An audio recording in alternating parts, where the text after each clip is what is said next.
Tonight, who do you want to be your next Prime Minister?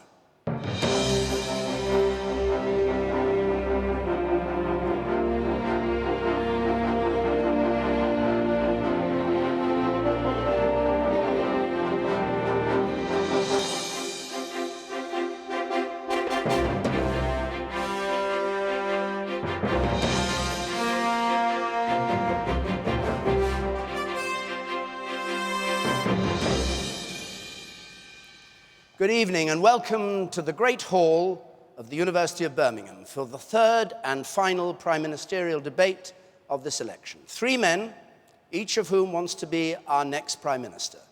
The leader of the Conservative Party, David Cameron, the leader of the Liberal Democrats, Nick Clegg, and the leader of the Labour Party, Gordon Brown.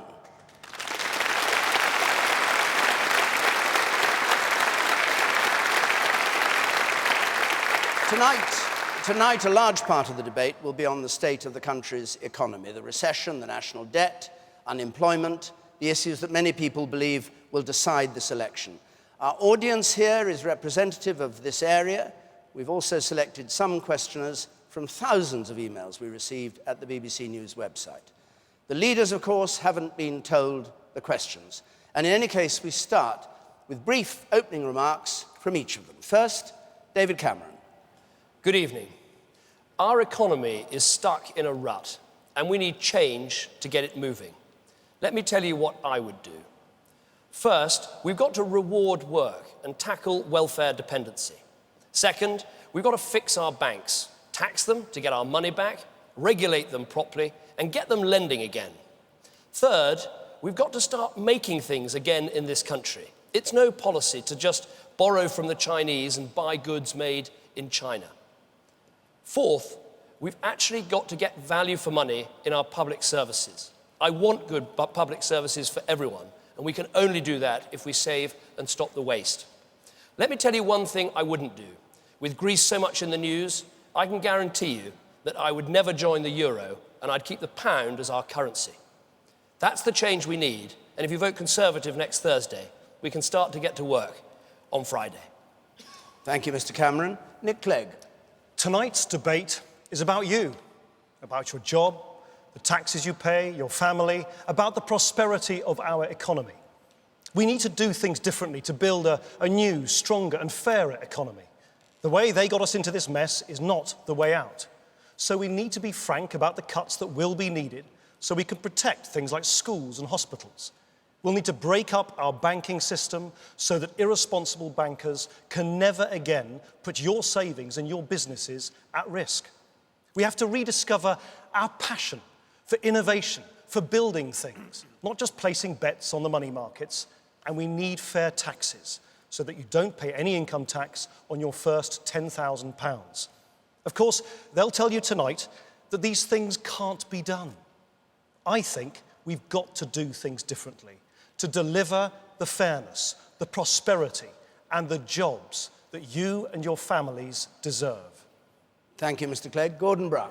There's a lot to this job, and as you saw yesterday, I don't get all of it right. But I do know how to run the economy in good times and in bad. When the banks collapsed, I took immediate action to stop crisis becoming calamity and to stop a recession becoming a depression. And as a result of that, Britain is now on the road to recovery. But as we meet tonight, economies in Europe are in peril, and there is a risk of dragging us into recession. So I'm determined that nothing will happen in Britain that will put us back in that position. And I want to set out my plan and why this year is so important. Support the economy now, and you will ensure that there are jobs and a recovery, and ensure that we can have the resources for deficit reduction. Shrink the economy now, as the Conservatives would do, and they risk your jobs, your living standards, and tax credits. So it's not my future that matters, it's your future that's on the ballot paper next Thursday.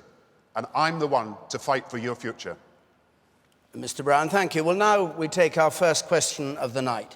And it comes from Nadeem Afzal, please. We all know there's going to be spending cuts after the general election, no matter who wins. Why can't you be honest and tell us? Nick Clegg. Well, we have set out in our manifesto, you can have a look at it in the back pages, we've set out numbers, right there, specifying the savings that we do think should be made. We've set out in much greater detail than any other party, £15 billion worth of savings, which are a kind of upfront down payment to deal with this huge black hole we have in our public finances. What are we talking about? Things like scrapping the new generation of biometric passports, public sector pay restraint, saying that the top 20% of recipients of tax credits shouldn't receive those tax credits so they can be targeted elsewhere. I'm saying no to things like the multi-billion-pound Eurofighter Typhoon project, a defence project. Those are the kind of big decisions you need to take. What you can't do, and this is where I really disagree with David Cameron and Gordon Brown, is try and fool you into thinking that just efficiency savings are enough. You can't fill the black hole by just a few savings on pot plants and paper clips in Whitehall. Gordon Brown. We've set out a 4-year deficit reduction plan, and that starts from 2011. And it's designed to have tax rises that are fair, spending cuts that are equitable, and at the same time, growth in the economy that is essential for recovery. And our 4-year deficit reduction plans includes a rise in the top rate of tax above 100,000, taking away pension tax release for those above 100,000 at the higher rate, and a national insurance rise. But it also includes spending cuts in key areas. But we have one principle that we're adopting, and it's clear. We are not going to allow the frontline National Health Service or schools or policing to be cut. We will find the cuts in other areas as we've set out, including in public sector pay and pensions, and including the restructuring of government. But I do say one thing that is absolutely crucial. Don't believe that we can fail to support the economy this year. If we fail to support the economy this year, then we risk a double-dip recession, and that's really the problem with the Conservative policy. David Cameron. Well, Nadeem, you're quite right. There are going to have to be cuts, and we need to be frank about this, and we were the first to say that cuts would have to be made. But I really want to explain to people that if I'm your Prime Minister, I will do everything I can to protect the frontline services. I want to see the police officers on the beat, the money go into our children's state schools, the money on the ward in the hospital. That's absolutely essential. Now, we do have to say some of the difficult things we're going to do, and we have done that. We are not just relying on waste. We've said, for instance, there will have to be a public sector pay freeze for 1 year from 2011. That's not popular, but it is the right thing to do. We've said that people are going to have to retire a year later, starting in 2016. These are difficult decisions, but I believe also we've got to get our economy growing. We've got to get it moving, and that's why we say start now with efficiency savings to stop the jobs tax next year. Let's get employing people again in Britain. Let's get the economy moving to help us with the deficit. Thank you very much. Well, those are the opening statements. Let me just repeat the question. We all know there are going to be spending cuts after the general election, no matter who wins. Why can't you be honest and tell us? And I assume it means tell us about all the cuts you might make. Nick Clegg, you have a chance to respond to what the others have said. Well, I think one thing I would like to add is this, that Nadine, you're quite right in implying that none of the political parties have spelt out all the details. Some of them are simply not possible to spell out now, but clearly more work will need to be done. We've gone further than others, but clearly more will need to be done. But something which I think would make a huge difference to us all as we deal with these very difficult decisions about how to balance the books, is for once to get the politicians actually working together on this. And I've suggested, and I don't know whether David Cameron and Gordon Brown want to take up my invitation, is that regardless of the outcome of the general election next week, wouldn't it be a good thing to get the Chancellor and the Vice-Chancellors of all the parties together, with the Governor of the Bank of England, with the head of the Financial Services Authority, simply to sort of be open and be straight with you about how big this black hole is and roughly how long it's going to take to deal with it, so that we're all at least speaking from, the same script about how big this problem is. I think politicians, for once putting the country before themselves, would be a very good thing on this issue. Gordon Brown? Let's be clear, from 2011, there will be cuts in spending in departments other than the NHS, other than schools, and other than policing. But we will make the commitment to maintain these frontline services and build on the improvements that we have made. Once you've built a school and a hospital, as we've done in the last few years, you don't need to build it again. So we can have cuts in capital investment. Public sector pay will not rise as it did in previous years, and public sector pensions are being reformed. But I have to say one thing that is absolutely crucial to the time we're in at the moment, in this uncertain and dangerous world. David is proposing that there be cuts in public spending now, 6 billion, and that will shrink the economy at a time when we need to support the economy. We cannot afford to lose jobs and businesses and lose growth now. We must maintain the recovery and support it. And please let us not make the mistake of the 1930s and the 1980s and the 1990s. And let us support the economy until the recovery is assured. Your response, David Cameron? Well, let me respond to this point about the £6 billion as directly as I possibly can. £6 billion saving this year, so we stop the jobs tax next year. That means saving £1 out of every £100 that the government spends. That is the glossy leaflet that comes through your door from the local council. That's £1 in £100. It's the fact that managers in the NHS got a 7% pay rise this year. That's the £1 in £100. We have the leaders of Britain's biggest and most successful businesses, Marks and Spencer's, Sainsbury's, Mothercare, Chorus, the steelmakers, all saying that the risk to the recovery is not cutting waste. The risk to the recovery is putting up national insurance on every job in the country, which is what Labour propose. So we say, roll up your sleeves now. Let's save the waste where we can to stop the taxes. It's the right thing to do, and it'll help get our economy moving. Can we explore some of these ideas? Gordon Brown. David's got it wrong. We're making 15 billion of efficiency savings now. He wants these savings on top of that without putting the money back into the economy. Look, you go to America, look at France, look at Germany, look at the other countries. They're saying, as all the international institutions are saying, don't withdraw the support from the recovery until the recovery is assured. What David would do in an emergency budget in a few weeks' time is, for ideological reasons, take £6 billion out of the economy and put our recovery at risk. The time to do the deficit reduction is when the recovery is assured. And David, you've just got it wrong economically, and it's the same mistake the Conservatives made, the same old Conservative Party of the 1930s, the 1980s and the 1990s. David Cameron? It is every business leader, every leading business leader is saying that we have got it right and the government going on wasting money is wrong. But let me tell you where I think we should start. We should start with welfare. Under this government, there are now 5 million people on out-of-work related benefits. There are people who could work, who we'd train and offer work. But we should say in our country, if you don't accept work, you can't go on claiming benefits. Now, that's something that Labour have left us with this terrible mess, and the Liberal Democrats have almost nothing to say about welfare.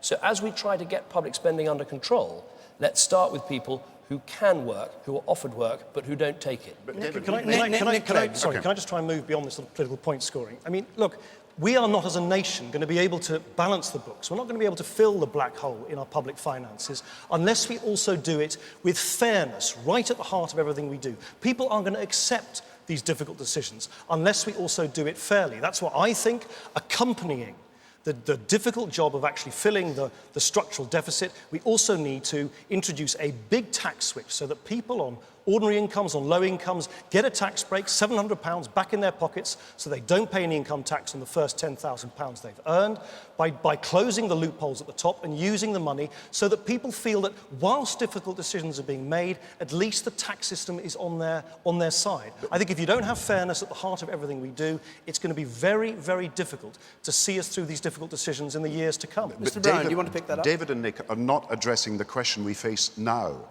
If you shrink the economy now, if you contract it, if you make the mistake of the 1930s, then you lose jobs, you lose growth, you lose businesses. We've got to support the recovery until it's fully established, and then my deficit reduction plan, which is a 4-year plan, comes into place.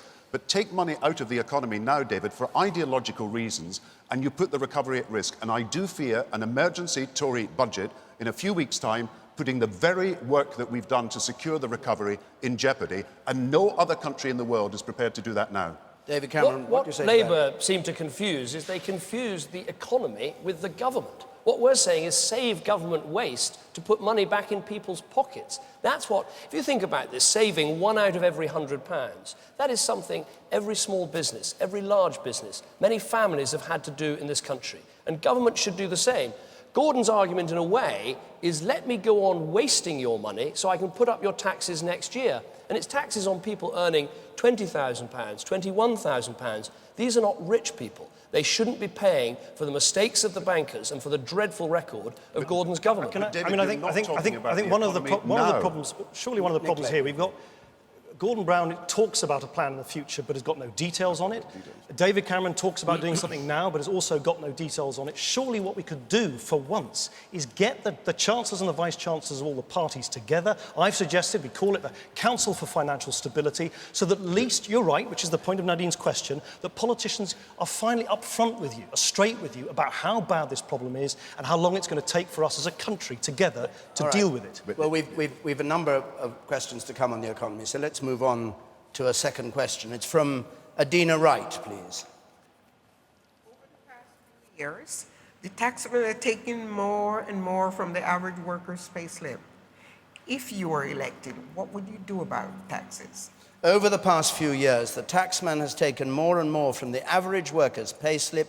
If you were elected, what would you do about taxes? Gordon Brown. Well, I accept it's been tough in these last 2 years with the recession. But what we've tried to do when people are in difficulty is provide tax credits. And 500,000 people have got tax credits when they've been on short time and are trying to get through this recession. We brought down the basic rate of tax from 23 pence when we came in to 20 pence. At the same time, we've raised the top rate of tax above £150,000 to 50 pence so that that's fair to ordinary hard-working families. Now, I believe in fairness. But one thing that I don't believe in is the Conservative policy which would cut child tax credits, but at the same time give an inheritance tax cut to the 3,000 richest people in the country of £200,000. Now, that's not fairness. That's the same old Conservative Party, tax cuts for the very rich and cutting the child tax credits of the very poor is simply not fair. David Cameron. Well, you're absolutely right. The taxpayer has been having to pay more and more and more as the government has spent more and more and has been so careless at trying to stop wasting money. We see waste all around us and the government's done so little about it.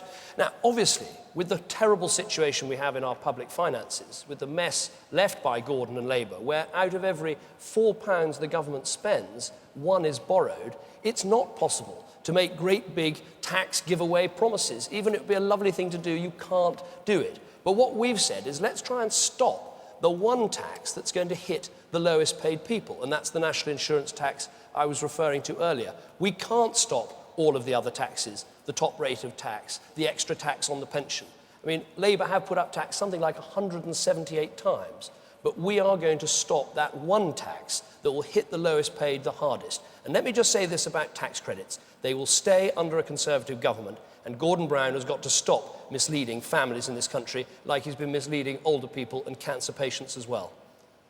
You'll have a chance to answer that in a moment. Nick Clegg. Was it Adina? Sorry, in this echoey hall, I couldn't hear you. Yes, Adina, I think you're absolutely right. Our tax system is grotesquely unfair. I mean, after 13 years of Labour, who would have believed it? That you would have now a tax system where a multi-millionaire from the City of London pays a lower rate of tax on their capital gains, that's income to you or me, than their cleaner does on their wages. After 13 years of Labour, we've got the bottom 20% of people in this country who pay more in tax as a proportion of their income than the top 20%. So I think we need to change that. David Cameron says you can't afford tax giveaways. No, you can't. What you can do is switch the tax system, make it fair. Make sure that those huge loopholes that only people right at the top, very wealthy people who can afford a football team of lawyers and accountants to get out of paying tax, close those loopholes, give the money back to people so that they pay no income tax on the first £10,000 that you earn. That's £700 back in the pocket of the vast majority of you in this country. Just before we go on, let me just repeat the question. Over the past few years, the taxman's taken more and more from the average worker's payslip. If you were elected, what would you do about taxes? And Gordon Brown, what would you say in reply to David Cameron's attack on you? That nobody earning below £20,000 will pay the national insurance rise. The reason for the national insurance rise is to ensure our health services, our police and our education, and David cannot guarantee funding for police and education that will match what we're doing, but that's the reason for the national insurance rise, but nobody below 20,000 will pay it. 6 million people in this country receive tax credits, and the Conservatives and the Liberals have a plan to reduce tax credits for middle-class families. And I come back to this central question about fairness in the tax system.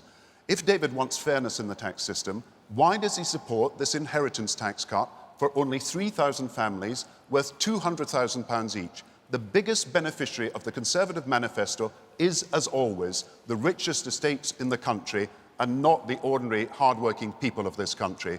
And if the Liberals want to cut child tax credits with the Conservatives, then I can say one thing. I will never form an alliance with a Conservative government that cuts child tax credits.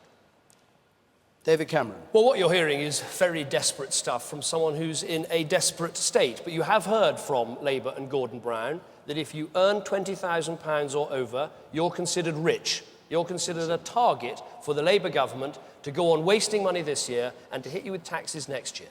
Now, let me answer this question directly about inheritance tax. I believe in this country that if you work hard and you save money and you put aside money and you try and pay down your mortgage on a family home, you shouldn't have to sell that or give it to the taxman when you die. You should be able to pass it on to your children. It's the most natural human instinct of all. And I'm afraid these other two parties simply don't understand that. Inheritance tax should only be paid by the richest, by the millionaires. It shouldn't be paid by people who've worked hard and done the right thing in their lives. It's not our top priority. Our top priority is helping those on the £20,000 that are going to be hit by Gordon's other tax. But should we try and encourage people to work hard and save? I say, yes, we should.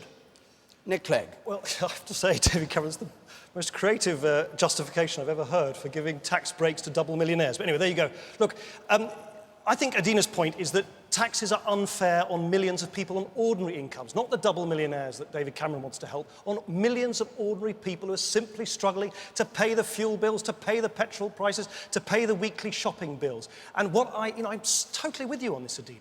I think it's just wrong that, let's say you're, I don't know, a teaching assistant on £10,000 a year. At the moment, you will pay, let's say you're working, I don't know, maybe 3 days a week, you will pay about £1,000 of that in tax and national insurance. Under our plan, by lifting the income tax threshold to £10,000, you won't pay any income tax on that first £10,000. I believe that if people work hard, particularly if they want to get off benefits and start working, even if it's just part-time, we should help them keep more of their money. It is as simple as that. That is the fair thing to do. Fairness in tax means that we have tax credits and 6 million people benefit from that. As far as the teaching assistant who's earning a very low income is concerned, there is the working tax credit that is available to them. But I come back to this central question about fairness that has been raised by our questioner. How can David possibly justify an inheritance tax cut for millionaires at a time when he wants to cut child tax credits? Let's be honest, the inheritance tax threshold for couples is £650,000. If your house is worth less than that, you pay no inheritance tax. What David is doing is giving 3,000 people, who are the richest people in the country, he's going to give them £200,000 each a year. Now, that is simply unfair when he also wants, like Nick, to cut the child tax credits from ordinary families in this country. I've got to speak out about this because it's simply unfair and immoral for the Conservatives to put this as their election manifesto. David Cameron. Well, you're quite entitled to speak out, but the Prime Minister ought to get his facts right. And as so often, he gets his facts wrong. We all remember when he told us the defence budget went up every year, when in fact he didn't. It didn't go up every year when he was sending troops to war. On this issue of tax credits, we are saying we like tax credits. We will keep tax credits. But for families earning over £50,000, we think that we can't afford the child tax credit. That's one of the savings that we're being upfront and frank about. But for Gordon Brown to say that actually the changes we're making would hit low-income families is simply not true. And as I say, last week in these debates, he tried to frighten people, saying the Conservatives would take away benefits when we will keep the winter fuel allowance. We will keep the cold winter payment. He's trying again to frighten people, and actually he should be ashamed of what he's doing. Nick Clegg, please. Here they go again. Look, tax credits, which I think Gordon Brown's rightly raised, because tax credits are really, really important. I mean, I just don't think it makes sense, really, at a time when money is tight, that someone even on my salary, which is a really good MP salary, could be entitled to the family component of tax credits. So I don't think it's right to have tax credits going so far up the income scale. Why don't we say, not for the top 20% of recipients, you can then target tax credits for people who need it. And the other thing I would say about tax credits is this. I've now had enough people in tears in my constituency office where I'm an MP in Sheffield because they've been given money one moment, they've spent that money on their children, on the heating bills, and then suddenly they get a letter out of the blue from the government saying, you've got to pay that money back. That is so unfair on particularly single parents and single mothers for whom the tax credits are an absolute lifeline. That's what I think tax credits should be given in 6 months. Hold on, Mr. Brown, could I just ask you to clarify something? You said a little bit back that both the Liberal Democrats and the Conservatives wanted to abolish certain tax credits. No, and you couldn't support a Conservative party that wanted to do that. What about the Liberal Democrats? The Liberal Party want to cut child tax credits as well. We're talking about tax credits paid to children. We have fought hard for a long time to make sure that we can give children and families decent incomes.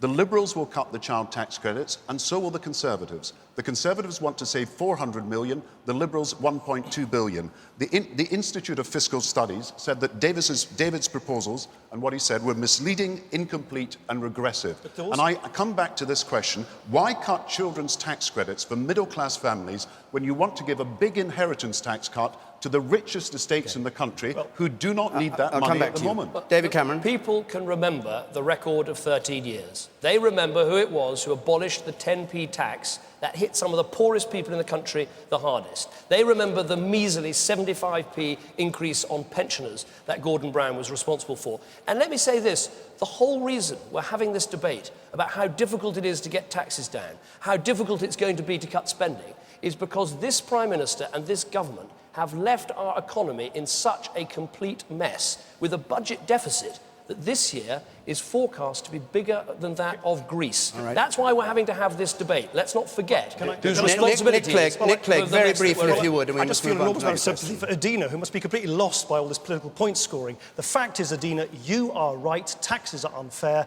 We have a plan, we think it's a great plan, to switch taxes so that you get more money back in your pocket. That's what I think we need to do to make taxes fair. Let's go on to another question. Thank you, Mr. Clegg. And this one is from Ian Gray, please. Ian Gray.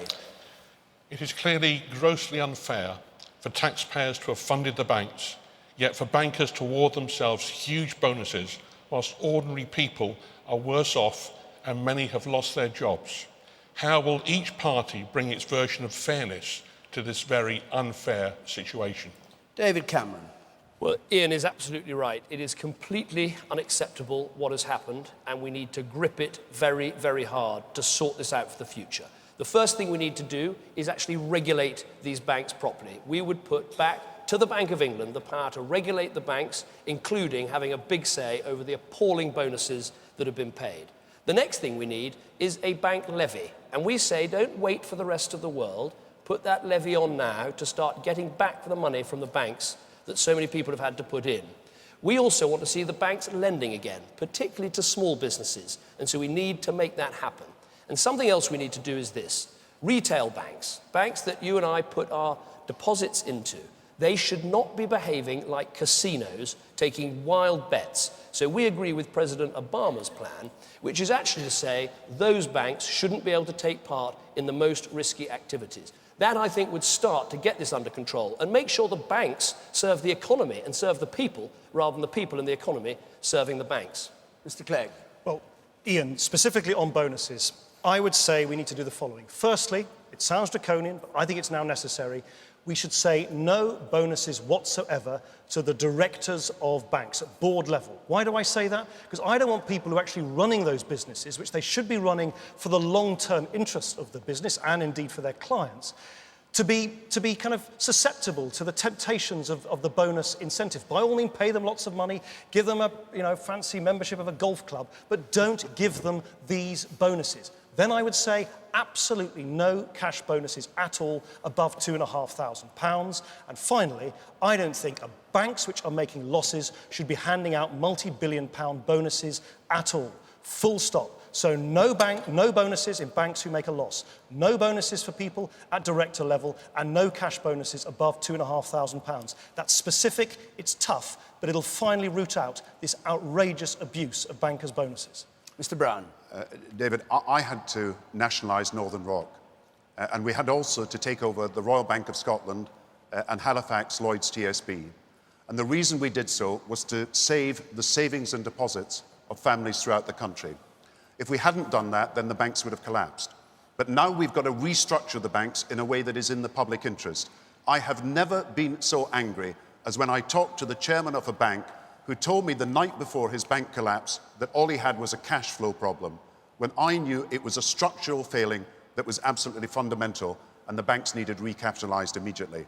Now, what we've got to do is recapitalise the banks so that they are safe for people. What we've then got to do is to make sure, as we're doing, that remuneration is fair. We do need a worldwide agreement to get a global financial levy that is charged in every country so we're not undercut by other countries and there's a race to the bottom. But I would say to those bankers, we will never allow them to act in an irresponsible and unfair way again. David Cameron. Well, what I would say to what the Prime Minister has just said is that if you look at the Labour record over the last 13 years, they did very much hitch the whole fortunes of the economy to the City of London. And we got into a situation where we ended up with the whole economy having to serve the banks rather than the other way round. I assume the banker that we were just being told about was probably Fred Goodwin, so-called Fred the Shred. It was actually this government that gave this man a knighthood for services to banking. He not only broke his own bank, he very nearly brought down the whole economy. So there are big, big lessons to learn, and I think the most important is that we put the Bank of England back in charge of regulating the banks and give them the specific duty of calling time on debt in the economy. Things got completely out of control. The banks were regulated, but badly and by the wrong organisation. And the one party that wants to scrap the current system and put the Bank of England back in charge and change things is the Conservatives. Mr. Clegg? Well, David Cameron has been talking about parties being too close to the city. The blunt truth is that both Conservative and Labour governments now for ages have been far too close to the city, basically preferring the interests of the 1 square mile of the City of London rather than the 100,000 square miles of the whole of the United Kingdom. And what I think we now need to do is look fundamentally at what went wrong in the way in which banks were working. And my view is this, that as long as you have banks which mix up high-risk, freewheeling casino investment banking on the one hand, and the sort of conservative, sober, retail high street banking, which we all depend on, then you're asking for trouble. And that's why it's the Governor of the Bank of England says this as well. Many people are increasingly saying we should split up the banks between investment banking on the one hand and high street banking on another, in order to ensure that we never, ever, ever again have the banks hold a gun to the head of the rest of the British economy. And still we haven't done enough to protect ourselves of that risk in the future. Mr. Brown, do you want to respond? We have taxed the banks on bonuses with a £2 billion tax that came through in the pre-budget report. We are ensuring that every penny that has been given to the banks comes back, and that is why we are taking the action that is necessary to recoup the money from the banks. I want a global financial levy that America, that I've been talking to President Obama about, and France and Germany are at least part of, because I don't want a race to the bottom and banks moving out of this country. Northern Rock failed, but it was a small bank. HSBC is successful, and it's a big bank. It's not the size of the banks, it's the way that some of them were being run. And look, I tell you, the answer, David, is not to do what you say in your manifesto. You are planning to cut corporation tax for banks in your manifesto. You're going to take money from investment allowances from manufacturing industries in this region and give a corporation tax cut to the banks. Now that, again, I'm afraid, is the same old Tory party. Let's explore these arguments a bit. David Cameron. Let me make one important point, which is having learnt the lesson of having to bail out the banks, I think the next lesson we must learn is we must not put ourselves in the position of having to bail out other European economies. And people need to know that the Liberal Democrats in their manifesto are still in favour of joining the euro. As late as last year, Nick Clegg was saying the euro would be an anchor for our economy. If we were in the euro now, your taxes, your national insurance would not be going on hospitals and schools and police officers, they would be going to Greece and possibly other countries as well. And that's why I say one of the lessons to learn is let's stay out of the euro, let's keep our own currency, and let's recognise what a massive strategic error the Liberal Democrats would have made. This is really getting desperate. No, I'm not advocating entry into the euro. I'd only ever advocate it, by the way, if the economic conditions were right. It was good for your jobs, good for pensions, good for savings, and of course it always has to be only decided, if we ever to do that as a country, on a referendum where you can vote on it. But can I just go back to the issue of that was at hand, which was the banks? Gordon Brown talks about waiting for the rest of the world to catch up and impose a levy. I think we need to impose a 10% tax, a 10% levy on the profits of the banks now. And I'll tell you why. Because under our tax system in this country, the banks can offset the tax they're supposed to pay against the losses they've already made. That means that for some banks, they're basically not paying any tax at all, even though we bailed them out, and the only tax they would pay would be this 10% levy that we say should be on their profits. That's the way forward. If we wait for the rest of the world to catch up, we will never, ever get round to doing this at all. Mr. Brown. We are taking the money back from the banks and will insist on doing so. We own the shares of most of the two big banks, and the shares, as they rise in value, we will recoup that value for the country. So we've done a business for the country, which is to nationalise, but then to get the profit when we sell on the shares at a future date. We will continue to fight for a global levy, and it will happen this year, but it will happen in a way that banks don't leave our country, but banks stay in our country. And I come back to the question that I asked David again. He didn't answer the question on inheritance tax. Corporation tax, he's going to cut by 3 pence for the banks. Now, why is he cutting corporation tax for the banks when he says that he wants to make sure that the banks pay their share?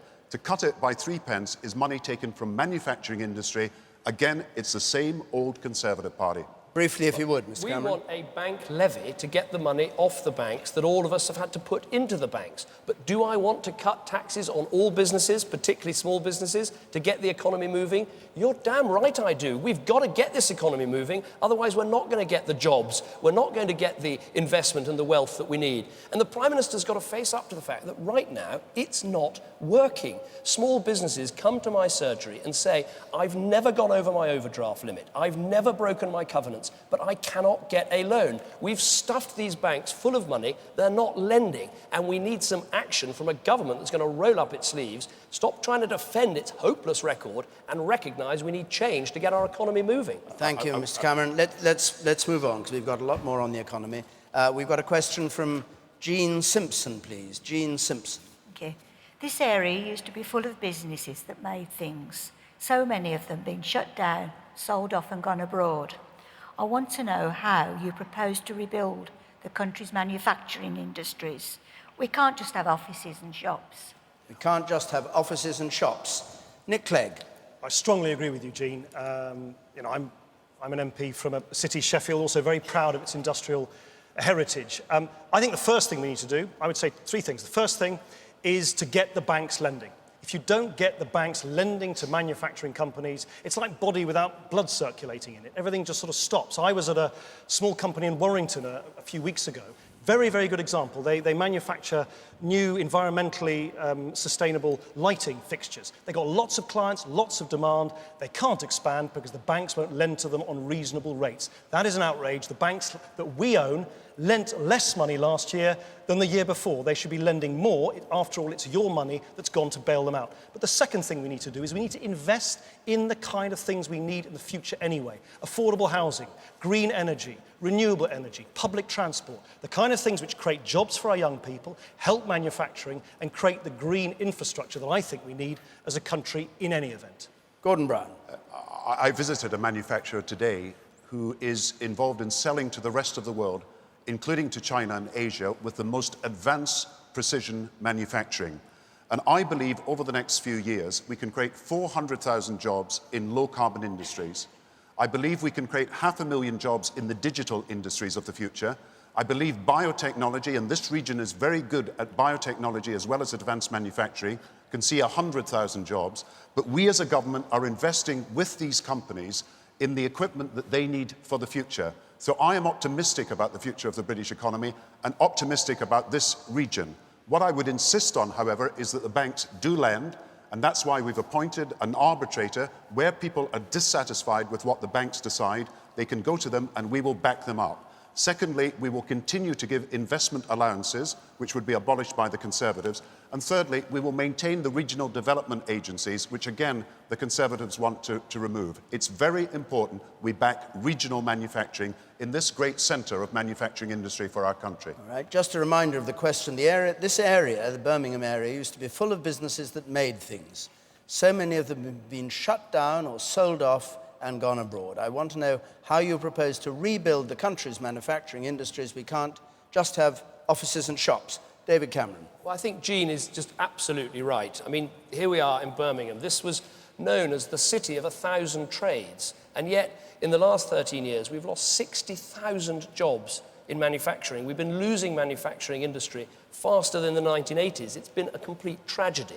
We've got to rebuild. How do we do that? Well, let's start with investing in our science base and making sure great universities like this are producing the scientists and entrepreneurs of the future. Let's make sure we invest in apprenticeships. So much of the government's training budget is wasted, and we say, let's have an extra 200,000 apprenticeships. That would make a difference. But you can't ignore the basics of actually making it easier for businesses to employ people. And that's why I come back to this point, that if we keep putting up the cost of one person saying to another person, come and work for me, we're never going to get more employment. So it's science, it's technology, apprenticeships, raising the status of science teachers, making sure we reward entrepreneurship, and yes, having low taxes for businesses. That's part of getting them here and keeping them here. So how do you respond to the arguments of the other two, Nick Clegg? Well, actually, as it happens, I agree. I think we all must agree on the points about investing in new technologies, investing in our young people. I was at a college here in Birmingham today. You know, young people developing vocational qualifications, which we need for the skills of the future. I think that, you know, it's a good thing that basically all the parties agree on that. But I come back to this point that I made to Jean earlier. Unless you've got banks helping businesses, it is extremely difficult for them to expand their products, invest in their factories, and actually invest in creating new jobs. Who would have thought, here in Birmingham of all places, that a bank that you own, RBS, should have been involved in lending money that you've given to them in the bailout, the taxpayer bailout, should have used that money to fund or help fund Kraft, the American multinational's takeover of Cadbury's, leading to job losses in Britain. When you lent that money to the banks, did you think that money would be used to put people out of work in Britain? No, and it was wrong. To boost manufacturing, we have trebled the number of apprenticeships from 70,000 in 1997 to over 200,000 now, and we want to raise that number considerably over the next few years. At the same time, there are more students going to university than ever before in our history, and I'm pleased to say that the majority of students are now women.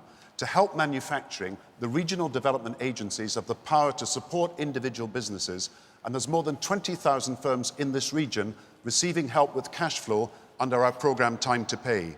But, you know, the problem is now, you can't take money out of the economy now, as David proposes, and hope that businesses can survive with orders. You've got to keep the money in the economy. You can't take investment allowances away from businesses, as David proposes to do, to pay for his corporation tax cut for banks, without manufacturing suffering. And you cannot help the region if you take away the regional development agency that's doing so much good. So we've got to face up to the fact we've got to act now. We cannot take money out of the economy, and we've got to support manufacturing and not withdraw the support that David would do with his policies. David Cameron. Once again, I think there's just this complete confusion between the government and the economy. And Gordon Brown doesn't seem to understand that actually to get the economy going, you've got to help businesses employ people. You've got to cut their red tape, cut their regulation. Let me tell you one thing government could really do to help. Government is an enormous purchaser of goods and services, and yet it hardly buys anything from small and medium-sized enterprises. So we say government should give a quarter of its contracts to the small firms, the ones that are actually going to be the success stories of tomorrow. And let's make it easier for firms to register with the government so they can buy services and sell services to the government. That would actually help to get them going, the great businesses of tomorrow. That's what we need to build. Should we just briefly discuss these points that have been made? Nick Clegg first, and then you, Mr. Brown, afterwards. Well, I just want to come back to this point about how one takes the right decisions to support the new technologies, the new manufacturing industries of the future. I think, for instance, it is fairly obvious, if you look at the huge number of offshore wind turbines, which are now being installed off the coast of Britain in all sorts of places, that we should be a world leader in manufacturing this new green technology. And yet, the only manufacturer of onshore wind turbines has recently closed, and the London Array project, which is one of the biggest offshore wind projects off the coast of Kent, 90% of the stuff that's being installed there was built in Denmark and Germany. Why are we not using small amounts of money to invest in old dockyards and shipyards so that we manufacture the new green technologies of the future as well? But Nick, wind turbines and the development of the offshore wind industry is one of our priorities. And we are now the world's leading offshore wind power. And there are 4 Not in companies, manufacturing. including Siemens, Not that in have announced that they're going to invest in wind power in this country as a result of government incentives. And we're doing the same for digital, because we want 100% super-fast broadband in this country that will serve every community, and including the rural areas. But you have to have some government finance to persuade people it's necessary to go to 100% and not to 70%. Biotechnology, we're investing substantial sums in the leading cancer and research centre for the whole of Europe that will be in Britain as a result of the investment we're making. But I come back to this point. If you cut investment allowances, David, if you cut the regional development agencies, which are a symbol of what the regions can do themselves, and if you do that to cut corporation tax for banks, you're putting manufacturing industry at risk and doing the opposite of what is needed now. All right, thank you. You David keep Cameron. saying cutting corporation tax for banks. I want to cut corporation tax for small firms, for every firm, whatever they do, to try and help them keep more of their profits, to reinvest, to expand, to take people on. That's what a growing economy needs. Right now, we're stuck. And the Prime Minister talks about renewable energy. After 13 years of a Labour government, we've got one of the lowest shares of renewable energy of any country in Europe. They talk and talk. We've had 9 energy ministers. In fact, I think 2 of them were the same person. We've had 9 energy ministers, several energy strategies, but nothing ever happens. What we need is change from a government that understands business, that feels the beating heart of entrepreneurs within it and gets things moving. But David, will you not answer the questions? Why are you cutting investment allowances for manufacturing industry? Why are you also going to take away the regional development agencies and scrap the functions? What good does that do to the West Midlands that wants investment in manufacturing and wants the regional development agency to work for them? Briefly, David We Cameron. are cutting taxes for businesses in our forthcoming budget if we win the election. And something else we'll do is say to every new business that starts up, the first 10 people you take on, you shouldn't have to pay national insurance contributions. That's the sort of thing to get the economy moving. Instead, what we have with the current government is these vast regional bureaucracies paying themselves huge sums of money and not actually helping the businesses that really want to get our economy moving. Thank you very much. We're almost halfway through this debate, and we've got a number of other topics to come to, apart from the economy. Just before we do, these 3 parties represented here tonight are, of course, not the only ones in the United Kingdom asking for your vote next week. If you live in Scotland, you'll be able to hear from the SNP on tonight's 10 o'clock news, as well as Newsnight Scotland, which is going to be a bit earlier than usual at 10:45 on BBC Two. And on Sunday at 9 p.m. on BBC One, Scotland's 4 political leaders go head-to-head. If you live in Wales, you can hear the leader of Plaid Cymru on the 10 o'clock news in Wales, and the leaders of all the Welsh parties will be on a special edition of Newsnight on BBC Two Wales. And the leaders are also going to debate on Sunday at 9 o'clock on BBC One Wales. And there'll be debate between the leaders of the Northern Ireland, 4 main parties there, next Tuesday on BBC One Northern Ireland. That's at 9 p.m. And finally, you can hear from UKIP and the Greens on the news after this debate. Now, let's go on to another question. Take this one, please, from Radley Russell. Are the politicians aware that they've become removed from the concerns of the real people, especially on immigration? And why don't you remember that you are there to serve us, not ignore us? Gordon Brown. The only reason I came into politics was because I saw what was happening in my local community. And I've got the good fortune of being the Member of Parliament for the people I grew up with and the people I went to school with. And the reason I want to be in politics is to create jobs. And when it comes to immigration, I want to see a situation where we increase the number of jobs that people trained in Britain can take as we lower the numbers of people coming into this country. And that's why we have banned unskilled workers from outside Europe from coming into Britain. That's also why we're cutting the numbers of semi-skilled and skilled workers who can come in. That's why we've got a list of occupations we now want to reserve for people in Britain and not for people coming from abroad. But what we're doing at the moment is training up people so that in the next few years, as we move forward out of this recession, the jobs will go to people trained in Britain, who've got the skills in Britain, and that goes right across from chefs and care assistants to nurses and, of course, to teachers. That's where we want to be by training people up for the future. David Cameron. Well, I agree with the questioner. I mean, immigration in this country has been too high for too long, and that's why we have a very clear approach to cut it, and cut it quite substantially. I mean, in these last 13 years, over 1 million extra people have been given citizenship. That's like another city of Birmingham all over again. And we say you need to control it properly, and that's why we say that new countries that join the European Union, they should have transitional controls, so not everyone can come here at once. And when it comes to immigration from outside the European Union for economic reasons, we believe there needs to be a cap. I want us to get back to a situation where the net number of people coming into our country is in the tens of thousands, not as it's been in recent years, in the hundreds of thousands. One of the benefits of that, and it is an important benefit, is that we can better integrate people into our country, build a stronger society, and we wouldn't hear on the doorstep or on the streets as we go about this election campaign people worried about immigration, because they'd know their government had listened to them, gripped it, and got it under control. And that's exactly what I'll do. Let me just remind listeners and viewers of Radley Russell's question. Are politicians aware they've become removed from the concerns of real people, especially on immigration? And why don't you remember you're there to serve us, not ignore us? Nick Clegg. Yeah, where is Radley, though? I can hear his voice, but not... Sorry, there you are. Sorry, I had this problem last time. Of course you're right. We are there to serve you. Of course. And of course we are there to respond to people's concerns. I hear people's concerns about immigration all the time. And the reason I think people have become so anxious is because the immigration system itself, the way it works, has become utterly chaotic under a succession of Labour and Conservative governments who talked tough about immigration, but for instance, it was Conservative and Labour governments that removed the exit controls, which I want to see reintroduced, so we don't only know who's coming in, but who should be leaving as well. I think there are additional things we need to do. I do think we need to have a dedicated border police force.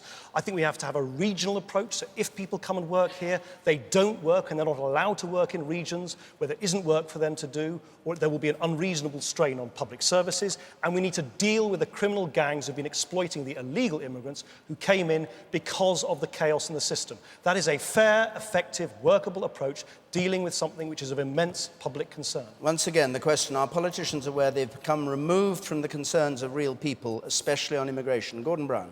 Yeah, I come back to the question which asks, are we there to serve people, and how best do we serve them, including action on immigration? And I want to create jobs for people in this country. And I know in my constituency, I know in Birmingham, in the West Midlands, people are worried about their jobs and worried about job security. And they're worried about whether their children and their teenage sons and daughters can get a job. And that's why I want to give a guarantee to every young person under 25 that if they're unemployed for a few months, they will get a job. I want to say to adults that there are 50,000 jobs available under the Future Jobs Fund, so they should not be redundant for long either. And I want to protect people in jobs by the tax credit system, so if you're on short time, you can get extra money from tax credits. So I want to make sure there are jobs for people in Britain and train people up to do these jobs. As far as immigration is concerned, to tackle illegal immigration, we've got biometric visas, we've got foreign nationals' ID cards, and we're going to be counting people in and out of the country. We're taking the action, and I want to see that action working by the measures that we're bringing in. David Cameron, what's your response Well, to what of course, you've heard? we have to improve the system, but I think we also have to get a grip on the numbers. And this is an important issue, and people need to know what are in our manifestos. I've set out my policies, but people do need to know that the Liberal Democrats propose an amnesty for illegal immigrants. Now, that could mean that some 600,000 people who are here illegally would actually be allowed to stay here and be given full citizenship, access to welfare, access to council housing, and could also bring a relative each into our country.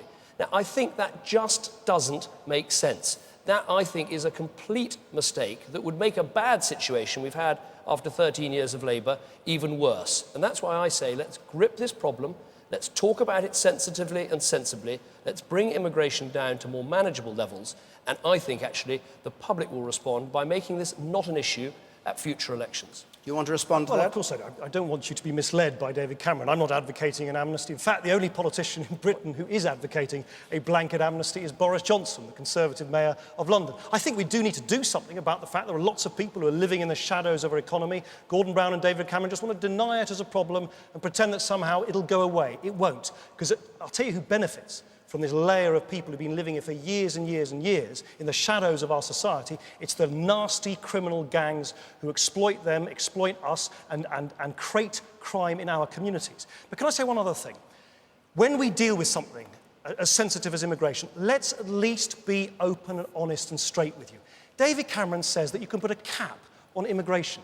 It is complete nonsense, since he knows that 80% of people who come into this country come from the European Union. You can't cap those numbers, so you shouldn't pretend to people, give them false hope that you can bring numbers down when you can't control them in that way. I think it's wrong to raise false hopes on such a sensitive topic. But it's perfectly clear the Liberal Democrats do propose an amnesty. I mean, they can't get away from that. And Refugee Action, one of the actually very respected voluntary bodies, has criticised them for that. And I think for a good reason, that we should in this country be trying to encourage people and reward people for doing the right thing. If you have an amnesty for illegal immigration, you're basically saying to people who came here illegally, who didn't have the right to come here, that's okay.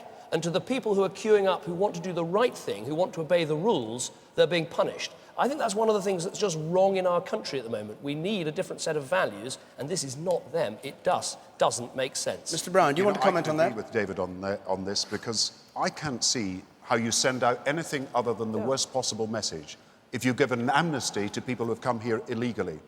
And I don't think Nick has presented his policy in the way it's in his manifesto, because there is a suggestion that there is an amnesty after 10 years for people who come to this country illegally. Maybe I should explain. I'll give you a chance to explain in a moment, yes. I think to send out this message is wrong, because it just encourages other people to want to come illegally. But David has also a question to answer. He says there should be a cap, but he won't give the figure. It's once again the Conservative Party concealing something that either they should tell us or they should just say that they're not going to do it properly. Nick Clegg, maybe I it's should your chance explain to rather reply. than having David Cameron and Gordon Brown in very much the style of old politics, making misleading claims. I think there is a problem. It's a problem I didn't create, you didn't create, they created. It was Conservative and Labour governments that created chaos in your immigration system so that lots of people came here illegally. Now they're here, okay? It's a problem. They're here, whether we like it or not. So I think we've got to deal with it. And I'm saying that for those who've been here for a decade, who speak English, who want to play by the rules, who want to pay taxes, who will want to come out of the shadows, do community service to make up for what they've done wrong. It's better to get them out of the hands of the criminals so we can go after the criminals and in the hands of the taxman. You can pretend as much as you like, David Cameron and Gordon Brown, that somehow you can deport people when you don't even know where they are. I'm coming up with a proposal. It might be controversial, but it's dealing with the way the world is. Get real. This is a problem that you created. We now need to sort it on a one-off basis. It's a one-off problem which needs a solution. I think it is profoundly misguided. I mean, Nick has talked, not tonight, but has talked about 600,000 people having this amnesty, being eligible to stay, and they would be able to bring over a relative each. So that's 1.2 million potentially. And all those people would have access to welfare and to housing. I think this could make us... Why don't we save time? This could make the... Why don't we save some time? Nick, will you explain the number then? Why don't we save time? Instead of making endlessly misleading comments, let's just save time and assume every time you talk about our policy, it's just wrong. What I'm saying is there is a layer of illegal immigrants who've been caused. We have to deal with it. We have to get them out of the hands of criminals. And you say numbers. Can you now tell me, am I right or wrong, that 80% of people who come here come from the European Union and your cap would make no difference to that whatsoever? Is that right, yes or no? We have said new EU countries should have transitional controls. We all remember what happened when Poland joined the European Union. We were told 13,000 people would come, and in fact it was closer to 1 million. Now, Nick Clegg and the Liberal Democrats cannot wriggle on this. They have spoken about 600,000 people. If that's the number, they should come clean about that. I'm not wriggling, but I just want a response. Yes or no, do 80% of immigrants come from the European Union, which wouldn't be affected by your cap? Yes or no? It's affected by having transitional controls. Now, I've answered your question, you should answer mine. I think we should perhaps bring Mr. Brown in, because he's... I hate to enter into private grief here, because both of them have got this wrong, I'm afraid. Nick is wrong to send out a message to people that you can come here illegally and then you'll get an amnesty.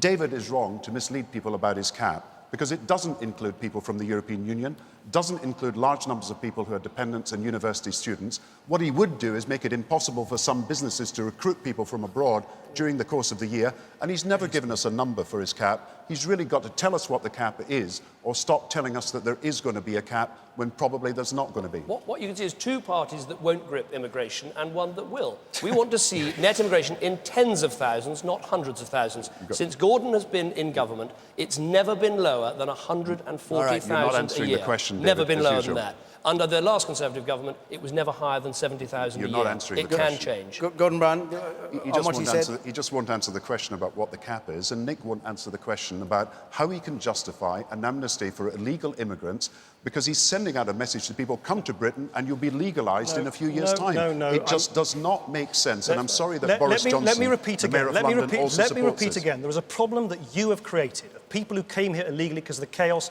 that your governments, Conservative and Labour governments, created in the immigration system. We have to deal with it. It would be much easier for me to sort of pretend it's not a problem, as David Cameron and Gordon Brown are doing. It is a problem. It's helping criminals. I don't want to help criminals. I want to get those people into the hands of the taxman. And if they shouldn't be here, of course they should be deported. But neither David Cameron or Gordon Brown even know how to do that. So let's get real with the way the world is, rather than the way we would like to think it should be. Thank you, Mr. We're Clegg. now sending thousands of criminals out of the country every year. We must move on to another question. And I'd like to have one from Anna Haywood, please. Anna Haywood. I am married, my husband is an accountant, and we have 2 children. We work really hard, and between us have a good joint wage. Yet still, we cannot afford our own family home, nor the larger deposit necessary these days. What will your party do to help families and others in terms of housing? Because if a chartered accountant is priced out of the market, then what hope is there for anybody else? David Cameron. Well, Anna, I have every sympathy with you because, frankly, today in our country, I think people who try and work hard and save and obey the rules and do the right thing, all too often they just find hurdle after hurdle put in their way. Whereas people who actually don't play by the rules, who don't think about saving and don't think about their behaviour, often get rewarded, and that's not right. Now, what can we do to help you? First of all, we've got to get spending under control so we stop putting your taxes up. We also say that we should have no stamp duty on the first £250,000 that people, if you can buy a property for less than that, I think that would help. But above all, we've also got to build more houses. I think there's no doubt in my mind that we've got to change the planning system. Right now, it so militates against actually people building houses. And we think you need to scrap these top-down targets that make local communities so angry, but reward councils that go ahead and build homes for families like yours. Nick Clegg. Well, Anna, this is one of the things that I, along with immigration actually, that I probably hear about more than anything else as I travel around the country, the lack of affordable housing. I mean, there's people in your situation, but then there are, I think, 1.8 million families. That's 5 million people who are still on the waiting list for, an affordable home. What do you do about it? I would do 3 things. Firstly, there are hundreds of thousands of empty properties in our communities, boarded up. No doubt there are many in Birmingham too, which I think for a relatively modest amount of money, you could convert into homes which people could live in. It is just not right. And people either can't afford, like you, Anna, or simply can't find places to live in, that we have all these empty properties. We have a plan set out, costed in our manifesto, to convert 250,000 empty homes into homes that people can live in. Secondly, I would give local councils more freedom to borrow against their own assets so that they can invest in building new homes. And third thing I would do, all these empty flats we see in our city centres built for one person, I think they should be converted into the homes that people need for young families like yours. Gordon Brown. Anna's absolutely right. The house building industry has really not served us well in this country. And when the crisis happened, the building firms didn't have enough capital, weren't able to survive, and so many went under. And yet there is a pent-up demand for housing in our country. There are 1 million more homeowners than there were just over 10 years ago. So more people are buying their homes. What I would like to do, we have extended stamp duty relief for first-time buyers, so that is available now. Shared equity is something that might be considered because that's a chance to buy up a part of your house, and it's becoming a more popular way of doing things, and we are able to help finance that and work with the building societies and banks. The third thing is, of course, getting the building societies and the banks to lend again, and we've signed these agreements that require them to lend 92 billion this year, a lot of that for mortgages. The fourth thing is, of course, as has been said, using up empty property, giving local authorities the power to build, and making sure that housing associations have also the power to build. I want to create an owner-occupied majority in this country, and I want to increase home ownership, and I want to do it quickly with the measures that we're taking. Mr. Cameron, what do you make of the arguments? Just two things we should do and one thing we shouldn't do. First of all, we should build more homes that are part rent, part mortgage, because that, I think, gives people, and I've seen this in my own constituency, the chance to get 1 foot on the housing ladder, and as circumstances change, they can increase the mortgage and reduce the rent. I think that helps. Also, rewarding responsibility. People who live in housing association homes or council homes with a record of good behaviour, give them a stake in that house. So when they move, they have the start of some capital to move up the housing ladder. One thing we shouldn't do, and this is in the Liberal Democrat manifesto, is putting VAT on building new homes. That would just lift the price of new homes even higher out of people like Anna's reach. I think it would be a big, big mistake. Once again, it just doesn't make any sense. Nick Clegg?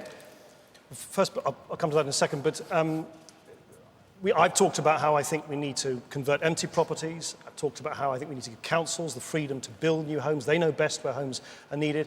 I certainly see in lots of our great city centres these flats, as I say, which are designed for one person. The private property developers have put up these towers. Lots of them are standing empty. They should be made available to families. But I also think there is a role for good old-fashioned council houses. I know it's not fashionable these days, but I was very proud when I was up in Newcastle the other day to see that the Liberal Democrat Council there has started building some council houses again for the first time in 30 years, because they help as well. They might not help you, Anna, and your family, but the more housing you get in supply, the easier it is for everybody. On the issue of VAT, I just think there's a funny a glitch in the VAT system at the moment, that you pay no VAT on new build, on greenfield sites and so on, but if you invest in your own home, you're charged for the full VAT rate. I think it's better just to have an equalised VAT rate on both to encourage you to invest in your home, but perhaps set it at a much lower rate than the top headline rate of VAT. All right, Mr. Brown? What Nick is saying, and we're scratching beneath the surface now, is there would be VAT on new homes under a Liberal policy. What I think is, however, right, is that we do, as we've done, encourage local authorities to build, and that's why lots of local authorities are again building. But I think the other thing that matters is what I call shared equity. Now, that is part rent, part buy, but it's a housing association, a bank or a building society working with the owner, and gradually you buy up your house. And I think that's going to be far more popular, particularly for young people in the years to come. But the key to all this is low interest rates. And we've got to keep interest rates low. And we have kept interest rates low even during this recession, and have done so for the last few years. I want interest rates low for existing homeowners and for people buying their own home. I'm afraid the Liberal and Conservative policies are too big a risk to inflation and to interest rates for the future. I want to move on to another question. This one from Graham Parkin, please. Mr. Parkin.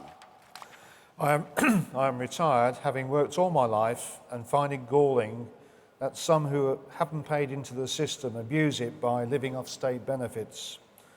What are you going to do to prevent that abuse? Nick Clegg. Well, I think one of the biggest issues, which I think what you're touching on, Graham, is how do we encourage people who are on benefits to move into work? And I was really delighted that the Institute of Fiscal Studies, when they compared the three parties' manifestos this week, said very, very clearly and very directly that our proposal to lift the income tax threshold to £10,000 is the best incentive to work. Because if you keep more of your money when you start working, particularly on low-paid work and part-time work, then of course you have an incentive to get off benefits. There are too many people I meet who say, well, to be honest, it's not worth my while to get off benefits because housing benefit in particular gets withdrawn so quickly as soon as you start earning money that actually when the sums are done, and quite rightly, people look at this very closely, they think, well, it isn't worth me working. We need to give incentives to work. Our plan would do that. I believe in work. I think work is one of the most important things in society. It gives people self-respect, and I want to encourage it, and that's what our tax proposals would do.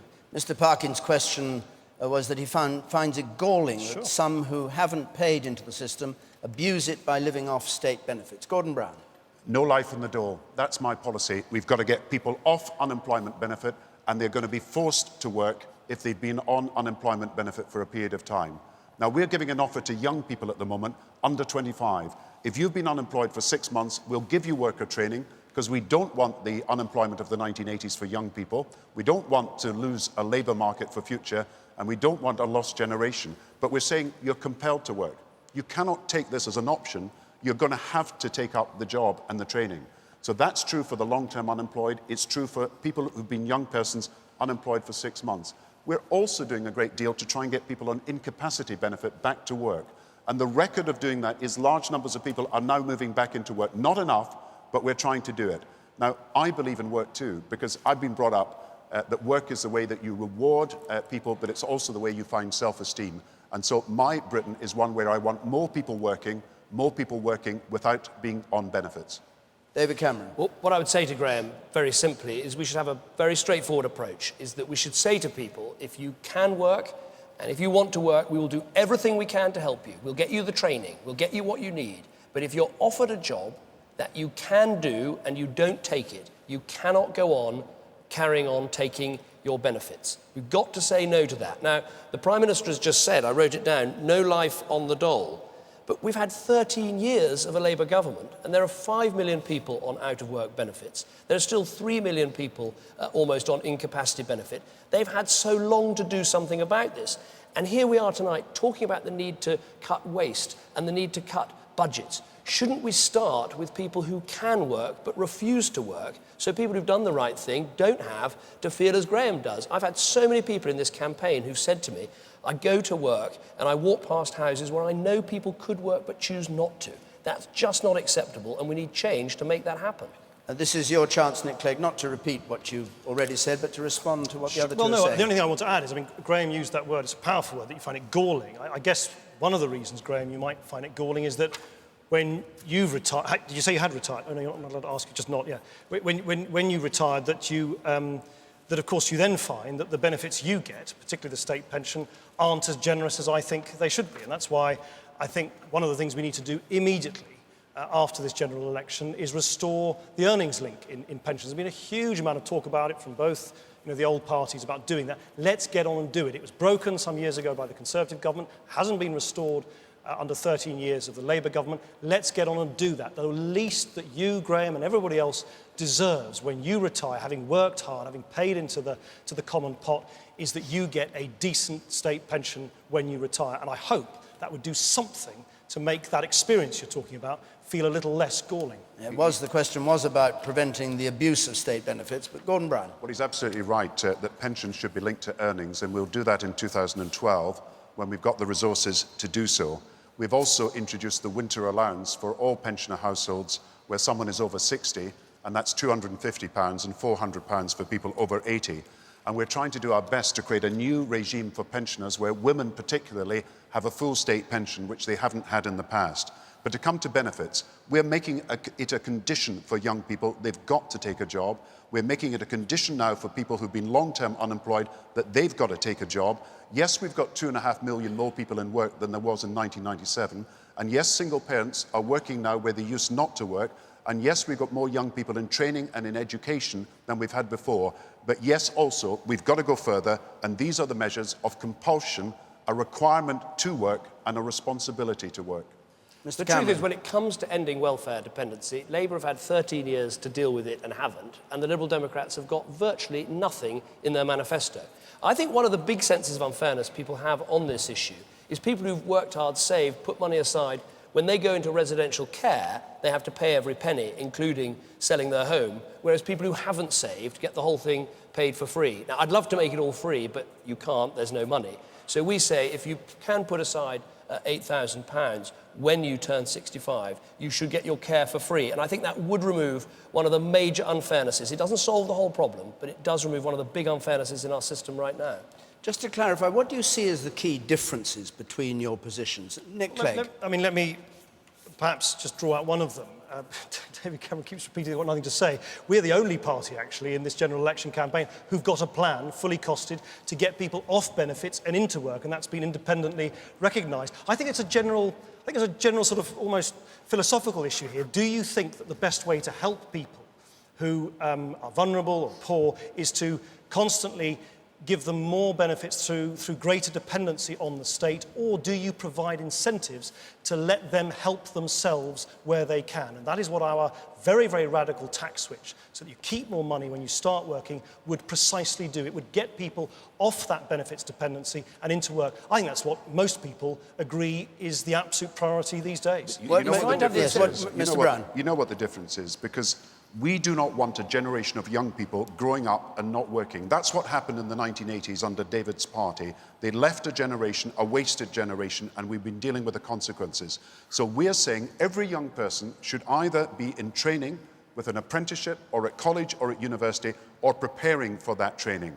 And everyone should be compelled to do one of these things. You can't have a something-for-nothing society anymore, and under 25s will have to take up the opportunity of work or training if they're not employed. Now, that's the best way to do it, but we've got to get young people into work. We cannot have a situation where they're on the street corners, and we can't have a Conservative Party that keeps opposing all our jobs proposals, including our Future Jobs Fund, that is designed to stop youth unemployment in the country. I just think the Conservative Party are still living in the age of the 1980s and 1990s. Mr. Cameron, and it's the same old Tories. I'm a little bit unsure about which country Gordon Brown thinks he's Prime Minister of, because in Britain today, there are actually 900,000 young people not in employment, not in education, not in training. He's caused record youth unemployment. We see unemployment today 40% higher than when he came to power in 1997, after the longest and deepest recession in our history. So to talk about this as if somehow he's got a magnificent economic record is nonsense. To answer Nick's point, of course you need better incentives. It's outrageous today that a single mum trying to go back to work gets 95 pence of every extra pound she earns taken away by the state. But you do need a penalty. So we say to people, if you go on refusing the offer of a job you can do, you should lose your entitlement to benefits for up to 3 years. I think that is important. You need to have that, as well as the incentive to encourage people out to work. Well, we actually all agree with that. We all agree that benefits should be conditional. We all agree that benefits shouldn't be just dished out for free if people refuse to take up work. We all agree on that. Where we disagree is that I have a plan to make sure that taxes reward work when you start work, particularly to get you off benefits. David Cameron's priority is to give tax breaks to double millionaires, and Gordon Brown has got no plans to lower taxes for people on ordinary incomes and low incomes. That's a big difference. It's a big choice. But Nick, the Institute of Fiscal Studies that you were quoting a few minutes ago says that your proposals for financing your tax cut are highly speculative. They don't know how you're going to get the money. That's what they say about your proposals. They're not thought out. You're too big a risk on the economy, just like David is. We are trying to get people back to work in difficult situations, low inflation, low interest rates, get the economy moving. Don't take money out and shrink the economy now. That's the way to get people back to work. All right. We'll go on to a question from Michael Crowhurst, please. Michael Crowhurst. I teach in a very deprived area of Birmingham. What will each leader do to ensure that the children I teach have as many opportunities in life as those from any other school? And of course, education is a subject, a topic, a policy devolved from England to Scotland and Wales, Northern Ireland. But I think the question goes wider. What will each leader do to ensure that the children Mr. Crowhurst teaches has the same opportunities in life from a very deprived area of Birmingham as those from any other school? Gordon Brown. My mother used to say that when I was growing up, that what was available for a mother and for a parent was maternity services when the child was born. Then you were called for vaccination, for these different vaccinations, and then you were told to come to primary school at the age of 5. Now we've got nursery education, 3 to 4-year-olds. Now we've got Sure Start children's centres, and there's 3,500 now around the country. And now we've got maternity pay and paternity pay and child tax credits. And we are moving forward by making the child tax credit even higher for the parents of under 3-year-olds. Now, that's the sort of way that we can help give chances. But I'm interested in social mobility. So you've got to help children under 5 develop their potential. You've got to have personal tuition at schools if people fall behind. You've got to encourage young people to stay on at school and get qualifications. And this is the way that we can have a new generation of middle-class jobs in this country where young people from poor backgrounds can get the opportunities they've never had before. And that's what the social mobility that I want to promote is all about. David Cameron. Well, first of all, Michael, I'd like to say a big thank you for what you do, because I think teachers just perform the most incredibly important work in our society, and we should do more to value them, to respect them, and to raise their status. I think one of the most important things we can do is give the teacher, and the head teacher in particular, control back over their school. Discipline is the absolute foundation of a good education. And right now, it just doesn't work. We have something like 17,000 attacks each year on teachers, and you get kids who can be excluded from school, including one in Manchester who's excluded for having a knife, who then gets put back into the school by the appeals panel. That's just not right. So we say make the head teachers captain of their ships, let them have proper discipline, change all the crazy rules that stop teachers searching for banned items, and make sure you have proper discipline. Then we need to raise aspiration, as I'm sure you do in your school, and open up education and have the big society where we say new bodies that want to come in and set up great schools, including in inner city areas, come on in. We want choice, diversity and excellence in our state sector. That's where I send my children, and that's where I know we've really got to do better than we do today. So the question is about a teacher teaching in a deprived area of Birmingham. How do you ensure as a leader that they will have the same opportunities in life as those from any other school? Nick Clegg. Michael, in specific answer to your question, what we want to do, and we've set it out, it's one of the biggest sort of pledges in our manifesto, is to take £2.5 billion from the £15 billion of savings that we've already identified elsewhere in government spending, so that we can raise the money given to pupils, the million poorest children, some of the children that Michael's talking about, to the same level which children get if they go to fee-paying schools. Because I think the issue that Michael's risen is one of the biggest that faces us as a country. At the moment, you know, that a poor but bright child, the latest evidence shows, gets overtaken in the classroom by a less bright but wealthier child by about the age of 7. And after that, the gap tends to widen. And it even affects life expectancy. A child born in the poorest neighbourhood of Sheffield, for instance, today in 2010, is likely to die a decade and a half before a child born in the wealthiest neighbourhood up the road. That needs to change. We've got a plan to deliver more one-to-one tuition, smaller class sizes, to help those children the most in the crucial early years when they start at school. Mr. Brown, what's your reaction to what the other two have said? I'm very pleased this question is about teaching and from a teacher, because you never forget your teacher. You remember your teacher, you remember what they did for you, and teachers are so important. I want any underperforming school to be taken over by a good school, and that's what we're trying to do at the moment. But you know, you can't escape this fact about poverty. If you cut child tax credits, if you charge for nursery education, if you cut the school's budget, then you put the future of these young children at risk. And I'm afraid the Liberals and Conservatives want to cut child tax credits. David also wants to charge for nursery education. At the same time, he wants to cut the school's budget, which we would continue to finance. And therefore, he's making the people who are the poorest pay the cost of his policies, while he's still got this ridiculous policy on inheritance tax. David Cameron. Well, I think you've heard it all from a Prime Minister who's just got absolutely nothing left positive to say.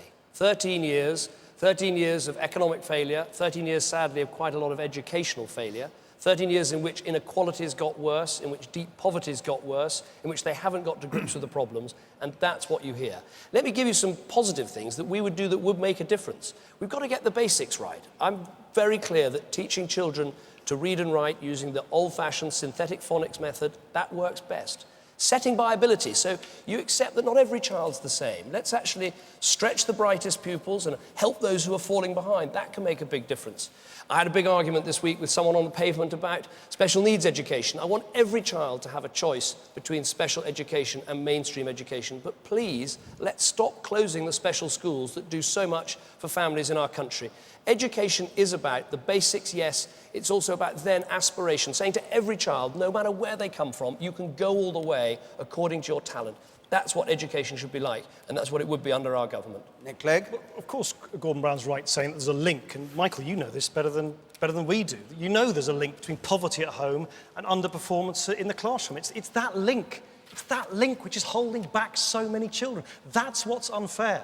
And that link is the link that I want to help solve. And we would do it partly through the tax proposals I've talked about earlier, giving people £700 back in their pocket by raising the income tax threshold to £10,000 so that people on ordinary incomes who aren't being helped at the moment are helped. And through our proposal, we call it, it's a slightly sort of technocratic phrase, we call it a pupil premium. It basically means extra money, £2.5 billion. That would, for instance, allow our schools to reduce the average class size in an average primary school down to 20. I've got 3 young children. 2 of them go to a local school, they're 8 and 5. I see for myself as a father that what happens to a young child in reception class, years 1, 2, 3, is so important in developing their self-confidence, their social skills, their willingness to learn. Get it right at that early age, and we can really help people later in life. That's what I believe in. I feel passionate about opportunity for infants and young children, and that's why we introduced the child tax credit. That's why we've created the Children's Centre that are now focuses for the community. That's why nursery education is at 3 now and not as before at 4. That's why we're financing personal tuition for people in the schools so that if they fall behind, they can catch up. But I do say all this is at risk because David is not answering the question. He's going to cut child tax credits, he's going to cut the school's budget, he's going to cut nursery education by charging for it, and he's got a coalition for cuts with Nick on child tax credits. They're going to both cut child tax credits for the future. Now, that is not the way to deal with the problem that our questioner, who is so concerned about opportunities for children, have raised. You can't solve the problem by taking away all the advances we've made. David Cameron? I just think people will see straight through that as an attempt to try and frighten people.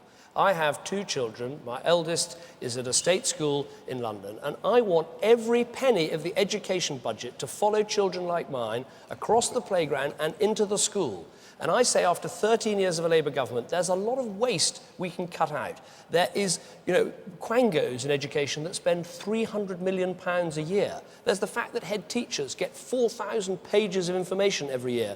The Department of Children's Schools and Families spent £3 million on itself, including, and I'm not making this up, a massage suite and a contemplation room. I mean, I know that working in this government can be tough, but really, we don't need those sorts of things. Cut the waste, get the money into the classroom, and please stop trying to frighten people. David, why don't you answer? Hang on, I'll come back to Mr. Brown. Mr. Let's Clegg. just try and disentangle some of these sort of old claims and counterclaims. Of course, Gordon Brown is right to say that the Conservatives, I don't know why they want to cut, for instance, the schools building project. That's a programme. That's a very, very silly thing to do. We need to continue to invest in our schools building, but equally for Gordon Brown to constantly make these claims about tax credits, I come back to a simple thing. When money is tight, surely it's not right that someone, let's say on my salary, an MP salary, could be entitled to have tax credits. Why don't we focus that money on where it's really needed and also use the money that we can save elsewhere, as I explained to Michael, to invest in those individual children who need that individual care. It could be Saturday morning classes,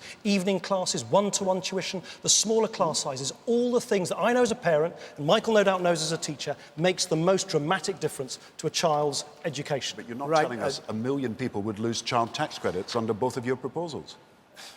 Right, we have to bring this part of the debate to an end there with that question. Thank you very much, all 3 of you. Now we end with final statements from each of the 3 party leaders. David Cameron to start. David. Thank you. Well, I'm standing here for a very simple reason, that I love this country and I think we can do even better in the years ahead. We can go on, solve our problems and do great things, but we need a government with the right values. We need a government that backs families and understands that the family is the most important thing in our society. We need a government that backs work and people who try to do the right thing. And we need a government that always understands that keeping us safe and secure is the most important thing of all.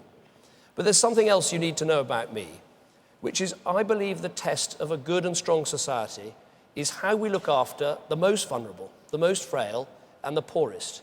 That's true in good times, but it's even more true in difficult times.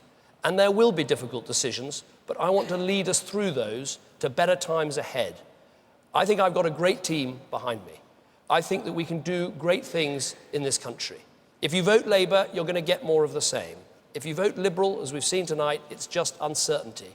If you vote Conservative on Thursday, you can have a new, fresh government making a clean break and taking our country in a new direction and bringing the change that we need. Thank you. For the Liberal Democrats, Nick Clegg. Everything I've said during these 3 television debates is driven by my simple belief that if we do things differently, we can build a better, a fairer Britain. Now, as you decide how to cast your vote, of course, you'll be told by these 2 that real change is dangerous, that it can't be done. But don't let anyone scare you from following your instincts. Together next week, we can change Britain for good.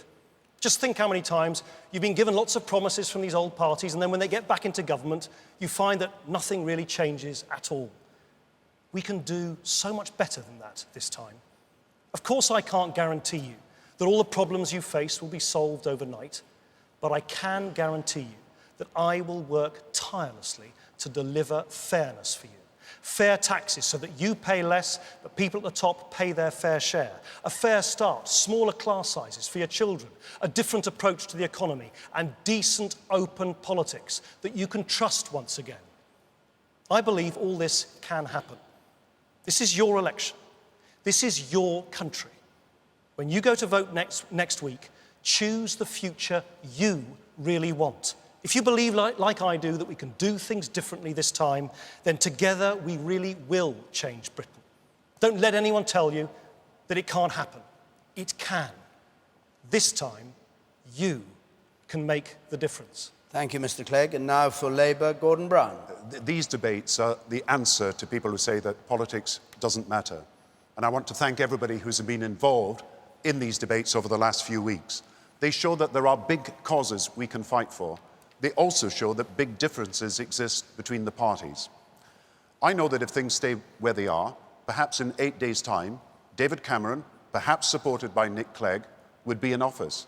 But I've had the duty of telling you this evening that while we have policies for the future, the Conservatives would put the recovery immediately at risk with an emergency budget. And I've asked David and Nick questions all evening. David has not been able to confirm, but it is the case that inheritance tax will go to the richest cuts, will go to the richest people in the country. I believe that he's planning to cut the schools budget, and he hasn't denied it. I believe also that child tax credits will be cut by both parties if they came into a coalition. I believe too that policing would be at risk from a Conservative government because they have not said that they would match us on policing either. And the health service guarantees that we have that gives every cancer patient the right to see a specialist within 2 weeks, that would be scrapped by the Conservative government if they came into power.